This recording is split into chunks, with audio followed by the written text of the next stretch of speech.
জামাত নেতা হত্যার প্রধান আসামি বিএনপি প্রার্থীর জামিন। শেরপুরের ঝিনাইগাতী উপজেলায় সংঘর্ষে জামাত নেতা রেজাউল করিম হত্যা মামলার আসামি বিএনপি প্রার্থী মাহমুদুল হক রুবেল সহ ৪০ জনকে আগাম জামিন দিয়েছে হাইকোর্ট।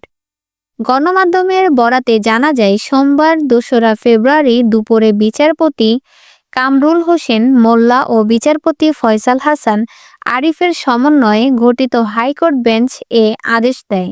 গত ২৮শে জানুয়ারি শেরপুরের ঝিনাইগাতী উপজেলা প্রশাসনের আয়োজনে নির্বাচনী ইশতেহার ঘোষণা অনুষ্ঠানে চেয়ারে বসাকে কেন্দ্র করে জামাত ও বিএনপির নেতাকর্মীর মধ্যে সংঘর্ষের ঘটনা ঘটে। এ সময় শ্রীবরদী উপজেলা জামাতের সেক্রেটারি মাওলানা রেজাউল করিমকে পিটিয়ে ও কুপিয়ে হত্যা করে বিএনপির নেতাকর্মীরা। এ ঘটনায় ২৩৪ জন নামীয় এবং আরও ৪০০ থেকে ৫০০ জনকে অজ্ঞাত আসামি করে নিহত জামাত নেতার স্ত্রী মার্জিয়া ঝিনাইগাতী থানায় মামলা দায়ের করে। এরপর গত ১ ফেব্রুয়ারি শেরপুরের শ্রীবরদীর উপজেলা জামাতের সেক্রেটারি মাওলানা রেজাউল করিম হত্যার ঘটনা দায়ের করা মামলায় প্রধান আসামি শেরপুর ৩ আসনে বিএনপি প্রার্থী মাহমুদুল হক সহ ৪০ আসামি হাইকোর্টে জামিনের আবেদন করে।